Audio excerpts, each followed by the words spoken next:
Enquanto você lê estas linhas, sente a palma da mão apoiada na mesa ou os dedos apertando firmemente o telefone. Não é verdade? Essa solidez reconfortante, essa certeza tátil que nos ancora ao mundo, parece tão inabalável, mas imagine se eu lhe dissesse que toda essa matéria firme que você acredita tocar não passa de uma ilusão perfeita tecida pelo seu cérebro. Porque, ao descermos às camadas mais profundas da realidade, descobrimos que o que chamamos de matéria é, em mais de 99,999%, um vazio aterrorizante e puro.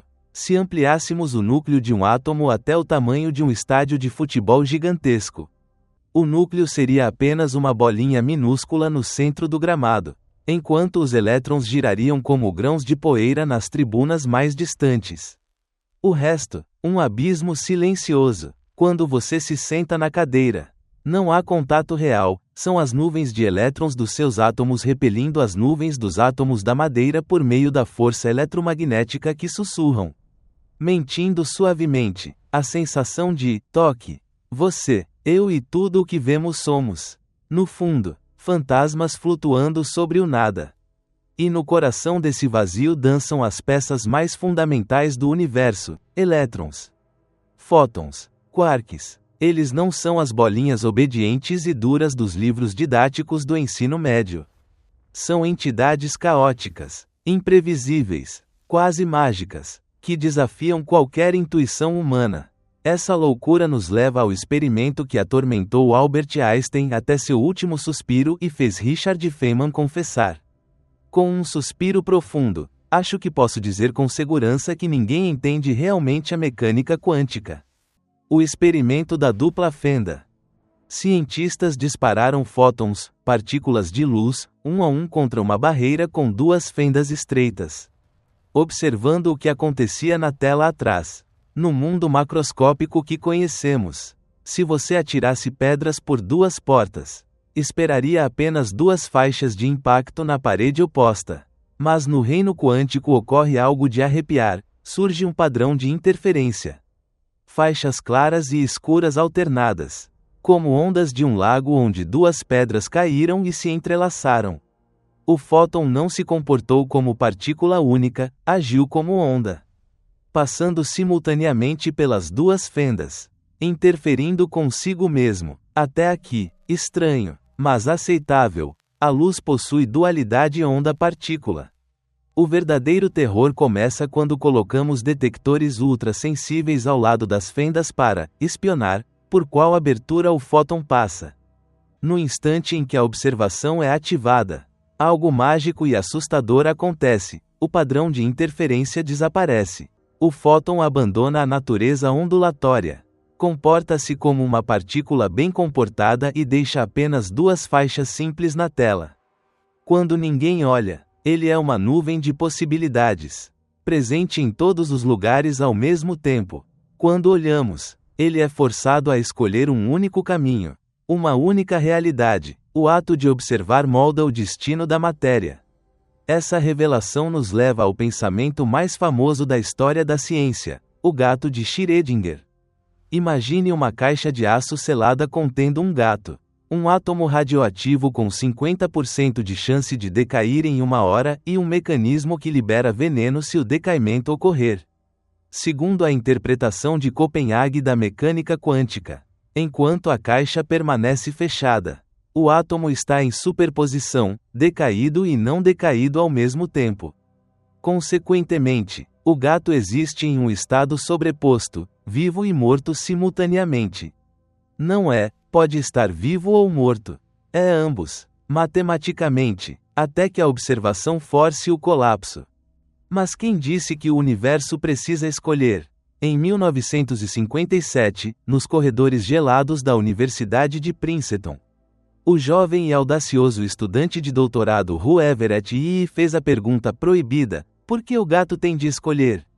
Por que a observação colapsa a função de onda? Sua resposta revolucionária: o universo não colapsa. Ele se divide. No momento em que abrimos a caixa, a realidade se bifurca como uma célula se dividindo. Em um ramo, você vê o gato vivo e o abraça com alegria.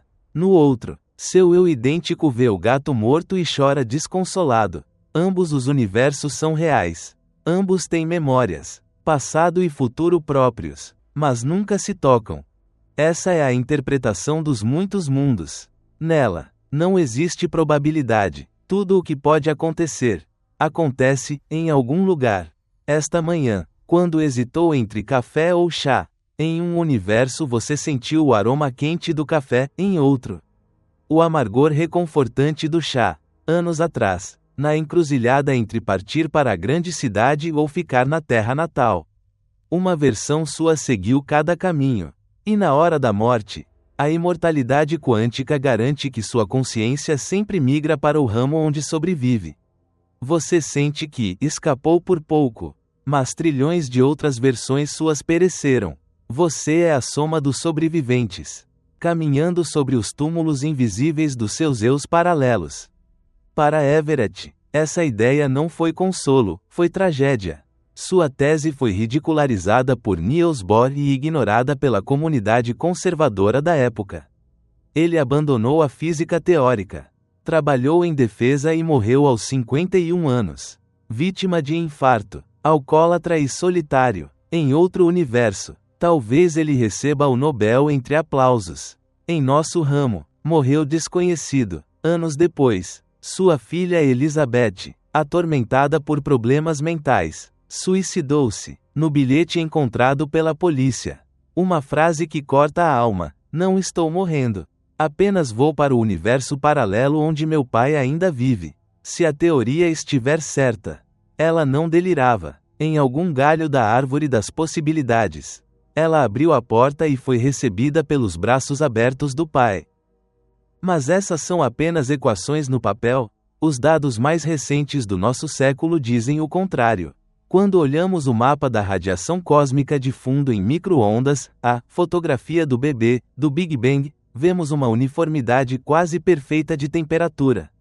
Quase, na direção da constelação de Eridanos. No hemisfério sul, existe uma mancha fria colossal, uma região tão gelada e vazia que os modelos cosmológicos padrão a consideram quase impossível. A probabilidade de surgir por acaso é menor que ganhar na loteria 10 vezes seguidas. Laura Mersini Ogton e colegas propõem a explicação mais fascinante: trata-se de um hematoma cósmico. Nosso universo é como uma bolha de sabão flutuando em um espaço multidimensional. Outras bolhas, outros universos, às vezes colidem ou roçam. Essa mancha fria seria a cicatriz indelével deixada por uma colisão primordial. A impressão física de um universo vizinho tocando o nosso. Observações do satélite Planck e análises de polarização em 2026 continuam a confirmar que essa anomalia resiste a todas as explicações convencionais. E o telescópio espacial James Webb, desde seu lançamento, vem enviando imagens que abalam os alicerces. Em 2026, ele revelou galáxias como a Mon Z14. Formada meros 280 milhões de anos após o Big Bang, época em que o universo deveria ser apenas uma sopa caótica de gás quente. Em vez disso, vemos galáxias gigantes, brilhantes, com estruturas espirais maduras e já formando estrelas a taxas 100 vezes superiores ao esperado. Algumas parecem pontos vermelhos, misteriosos, possivelmente buracos negros primordiais ou fusões galácticas precoces. É como encontrar um recém-nascido com o rosto e a sabedoria de um adulto de 40 anos. Talvez nosso universo não seja o primeiro. Talvez matéria e energia estejam vazando de outros ramos através de túneis quânticos ou buracos de minhoca. Michio Kaku explica com uma analogia bela. Imagine estar na sala ouvindo rádio sintonizado em 101,9. Você acha que é o único som. Mas no mesmo espaço atravessam ondas em 88,5, 94,7 e centenas de outras frequências.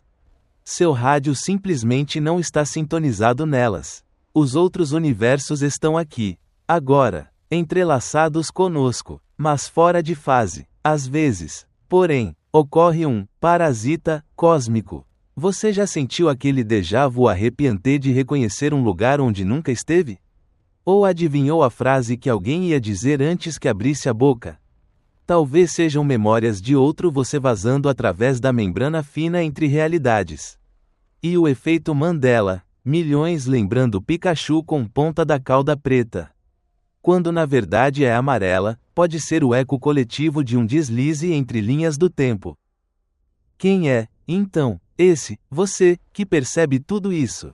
Será a consciência apenas faíscas elétricas entre neurônios? Roger Penrose e Stuart Hameroff, com a teoria OR-OR, redução objetiva orquestrada, propõe algo mais profundo. A consciência não nasce nas sinapses, mas nas profundezas dos microtúbulos, tubinhos proteicos dentro das células cerebrais. Esses microtúbulos atuam como minúsculos computadores quânticos, mantendo superposições por milissegundos e colapsando de forma orquestrada. Experimentos recentes de 2025, com ratos sob anestesia, mostraram que estabilizadores de microtúbulos retardam a perda de consciência, sugerindo que efeitos quânticos reais ocorrem em temperatura corporal. Se for verdade, sua mente não é um subproduto da biologia, é uma propriedade fundamental do tecido espaço-tempo. Uma vibração que pode persistir mesmo após o corpo morrer, espalhando-se como informação quântica pelo cosmos. E se o tempo não for um rio que flui, mas um bloco sólido onde passado, presente e futuro coexistem eternamente, o modelo do universo Bloch? Seu nascimento, este exato instante lendo estas palavras e seu último suspiro estão todos gravados para sempre na geometria quadridimensional. Sua consciência é apenas o holofote que ilumina uma fatia após outra. Combinado com os muitos mundos, a realidade torna-se uma árvore cósmica de galhos infinitos. E você é imortal porque cada momento permanece eternamente. Olhe agora para suas mãos. O carbono da sua pele, o cálcio dos ossos, o ferro do sangue, tudo foi forjado no coração de estrelas gigantes que explodiram em supernovas bilhões de anos atrás. Elas se sacrificaram para que você pudesse existir. Você não é um espectador do universo. Você é o universo acordando, olhando para si mesmo com olhos humanos, questionando sua própria existência. Portanto, da próxima vez que erguer o olhar para o céu noturno, para aquele veludo negro salpicado de estrelas, não se sinta sozinho. O infinito não está só lá fora, está dentro de você. Cada batida do seu coração é um eco do Big Bang. Cada pensamento, uma onda quântica que se propaga pela eternidade. A vida pode ser dura, mas sua história nunca termina de verdade. Em algum ramo luminoso da árvore das realidades, existe uma versão sua que sorri, que venceu, que encontrou paz, e talvez, nos momentos mais serenos, a alegria dela vibre suavemente no seu peito. Nós nunca estamos sozinhos, somos a grande sinfonia polifônica e imortal da existência. E nossa melodia ressoará para sempre no vasto auditório do espaço-tempo. Que a luz do conhecimento o acompanhe, pois em qualquer universo que habite, o tesouro mais precioso que o define é essa mente curiosa que busca a verdade. Em outra encruzilhada do espaço-tempo, quando nos reencontrarmos para desvendar mais um segredo do cosmos, desejo-lhe uma jornada magnífica entre as estrelas. Até lá, adeus.